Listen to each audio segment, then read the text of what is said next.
ஓம் முருகா போற்றி. ஓம் சரவண பவ. என் அன்பு குழந்தையே, நம்பிக்கையோடு நீ காத்திருந்தாய் அல்லவா? அதனால் உனக்கு இப்போது நல்லது நடக்கப் போகின்றது. என் மீது பொறுமையோடு நம்பிக்கை வைத்து இது நாள் வரை காத்திருந்த உனக்கு நல்லதை நான் செய்து வைக்கப் போகின்றேன். உன்னுடைய வீட்டில் நீ என் குழந்தை அல்லவா? உன் மனம் இதுவரை ஏங்கி தவித்த ஒரு விசேஷம் உன் வீட்டில் விரைவாக நடக்கப் போகின்றது.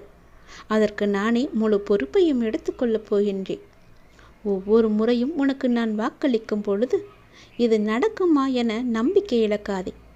நான் உனக்கு ஒரு நல்ல விஷயத்தை சொல்லும்போது உனக்கே தெரியாமல் உன் மனதிற்குள் அலட்சியமான ஒரு ஒளி உனக்குள்ளே பிறக்கிறது.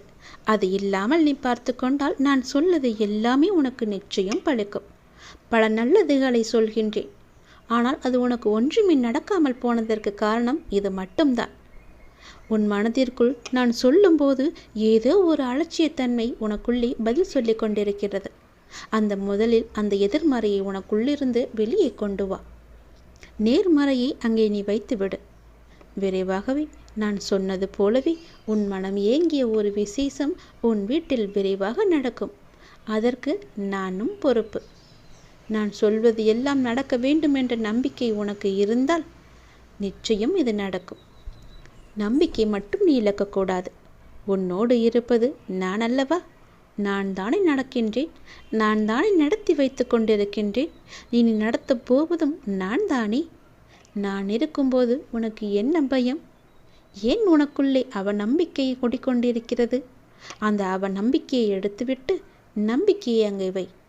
நம்பிக்கையோடு காத்திரு, நல்லது நடக்கும். நான் இருக்கின்றேன்.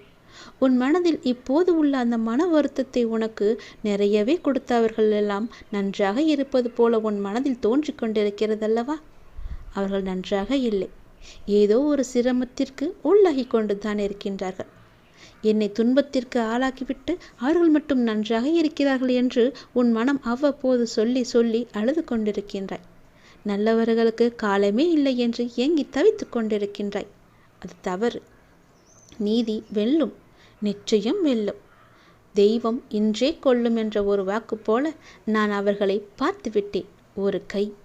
அதனால் நீ பயப்படாதே. நீ எதனால் பயந்து கொண்டிருக்கின்றாயோ அந்த பயமெல்லாம் இனி உனக்கு வரவே வராது.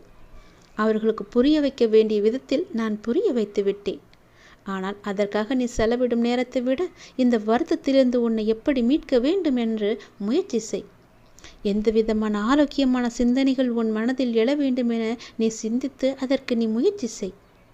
யாருக்கு எதை எப்போது புரிய வைக்க வேண்டுமோ அதை நான் புரிய வைத்து விட்டேன். நீ கவலையின்றி மீண்டு வா. உன் வருத்தத்திலிருந்து வெளியே வா. உனக்கு தேவையான சக்தி முழுவதையும் நான் தருகின்றேன். உன் மனதில் உள்ள எதிர்மறையை நீக்கிவிடு.